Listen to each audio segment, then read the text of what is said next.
Shalom. This video is about dreams and their interpretation. It wasn't Freud who was the first one to think that dreams had significance. Think back in the Bible. Let's start with Jacob's dream, where he goes to sleep and he dreams of a ladder with angels going up and down, and the top reached to heaven. And the power of that moment when he woke up and he understood that dream taught him that God is in this place and I didn't know it. And then think about Joseph's dreams, where he has dreams of which turn out to be his brothers bowing down to him. And then he ends up in jail, and he's rescued out of jail because he interprets the dreams of two of Pharaoh's assistants, one whom he predicts is going to be killed and the other is going to be saved, and that in fact happens. And then Pharaoh has dreams, and no one can interpret them, and the fellow remembers that there's this Hebrew in jail who can interpret dreams well, and Joseph comes out and interprets Pharaoh's dreams, and then he becomes powerful and saved. And that's really the end of the dreaming in the Torah. But there is dreaming too in the Bible. In the book of Daniel, for example, dreams play a very great significance.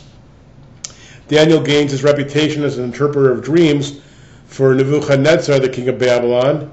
He interprets a dream in chapter 2 and chapter 3 through 5, and then wrestles with the meaning of his own dreams. There are other possible dreams too. When Jacob has the wrestling match with the figure in Genesis that hurts his hip, some people thought that that was a dream. So it's possible that there are many other dreams that aren't identified as dreams in the Bible. So now, what do we do with all of this interpretation? Well, for one thing, Joseph doesn't get focused on the details of the dream so much as the overall logic of it. And that differs considerably from Freud, who thought every detail was significant. Now, in the Talmud, there's a lot of discussions, and a lot of it is found in the first tractate of the Talmud, the tractate of Brachot, around page 55, 56, 57. And I'll just tell you a few things that they thought of. You should know that dream interpretation by professionals was very prominent in ancient Mesopotamia and Egypt.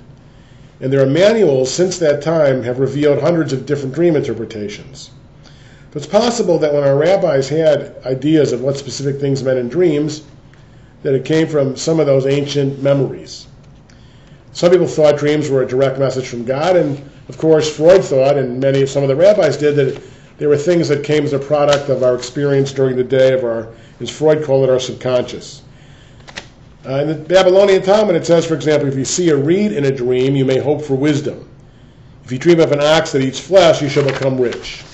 If you dream of riding on an ox, it will raise you to greatness. But one key idea is in the Talmud that neither a good dream nor a bad dream is wholly fulfilled. And they say there can't be a dream without some nonsense. But another rabbi, Chisda, said a dream uninterpreted is like a letter unread. The dreams bear interpretation, they should be, but there may be nonsense in every dream, and there's no dream that's purely all good or all bad. Now, what happens if you have a bad dream? Well, the rabbis had ways to try and ameliorate and mitigate the consequences of a bad dream. Sometimes they suggested fasting. They called it ta'anit chalom. They said giving tzedakah helps. And they suggested that you say some verses when you awake from a bad dream. For instance, when Samuel the sage had a bad dream, he used to say, quoting Zechariah, "The dreams speak falsely." They also instituted a special prayer supposed to nullify a dream. They also prescribed ways to turn evil dreams into good ones. So you can see that they were very concerned about nullifying the bad dreams. So in sum, the Talmudic sages were known to provide a variety of instructions concerning what to do after dreaming a particular dream. They were very conscious of the dream. They made long lists of symbols that might be found in a dream and things that those symbols might represent. So obviously it's not just to Freud, but to our ancients, that dreams had significance, that they should be interpreted. Whether the belief is that they were from God or they arose from sources within us, it's hard to know, but and the word for dream is chalom. There's a very famous expression, hayiti o chalamti chalom. Was I, or did I just dream a dream? Sweet dreams.